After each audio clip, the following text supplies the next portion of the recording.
Hello, j'espère que vous allez bien, vous commencez à connaître le mantra, nouvelle vidéo, nouveau film. Aujourd'hui je vais vous parler d'un film biographique, je ne m'attendais vraiment à rien en le visionnant, mais j'ai été étonnamment surprise, il s'agit du film Papillon. I am your father. I'm tired, boss. Our lives are defined by opportunities, even the ones we miss. Show's over, motherfuckers.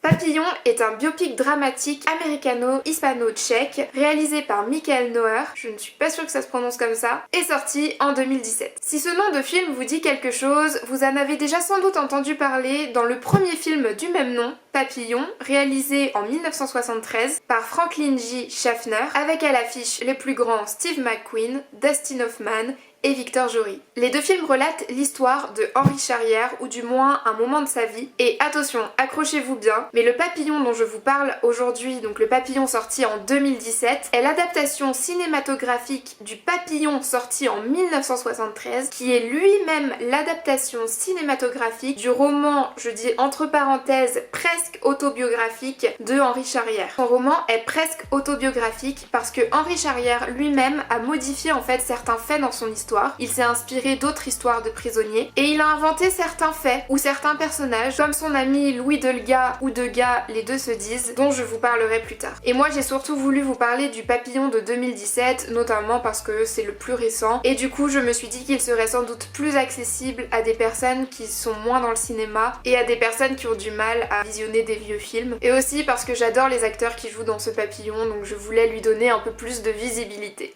Mais donc, quelle est l'histoire d'Henri Charrière? Surnommé Papillon, d'où le nom de son roman et des deux films adaptés, Henri Charrière, joué par Charlie Hunnam, est un petit malfrat vivant à Paris. Dans les années 30, il va être condamné à perpétuité dans une prison d'une colonie française, le ban de Cayenne en Guyane, pour un meurtre qu'il n'a pas commis. Il va y rencontrer son ami Louis Delga, joué par Rami Malek, et vont en fait passer un marché. En échange de sa protection, Louis Delga devra aider Papillon à s'enfuir. Car en effet, depuis le début de son arrestation, Papillon n'a qu'une seule idée en tête, s'évader. Mais donc pourquoi il faut voir ce film? Tout d'abord, Papillon n'est pas vraiment un film biographique comme tous les autres. En général, ces films relatent la vie ou des moments de vie d'une personnalité publique, et donc Papillon s'éloigne des biopics que nous connaissons, c'est presque finalement un film d'action et d'aventure. Puisque même s'il s'agit d'un passage sur la vie d'Henri Charrière, il ne faut pas oublier déjà que c'est l'adaptation d'un film qui est lui-même l'adaptation d'un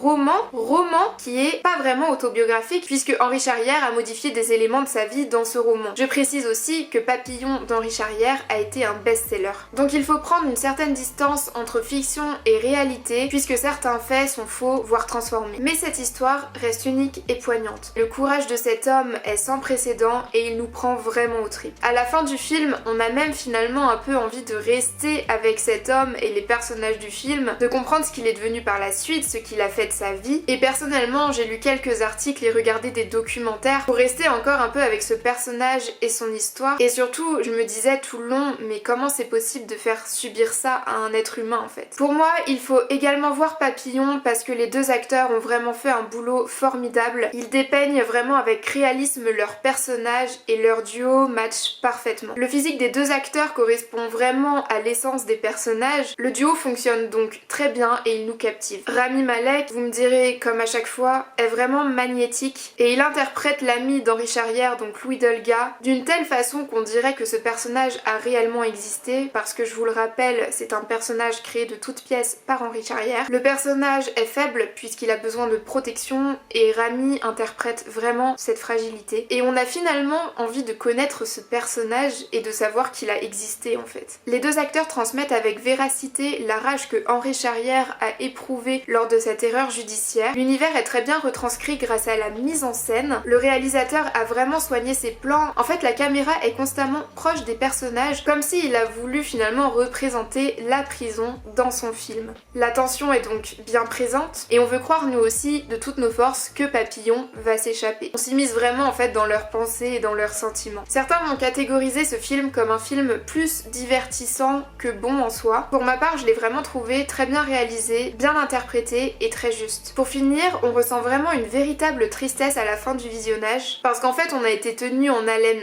tout le long, notamment grâce à cet univers très bien retranscrit en fait, et nous avons en fait nous aussi ressenti les émotions des personnages, donc c'est comme si on soufflait à la fin du film et qu'on reprenait enfin nos esprits. Voilà, c'est tout pour cette vidéo. N'hésitez pas à me dire ce que vous avez pensé du Papillon sorti en 2017, mais je vous recommande aussi de voir le Papillon sorti en 1973, notamment pour comparer du coup les deux versions. En tout cas, j'espère que cette vidéo vous aura plu. Je vous souhaite de passer une très belle soirée et prenez bien soin de vous. Aujourd'hui, je vais vous Ça commence, yes. Et le flou, ça commence aussi, putain.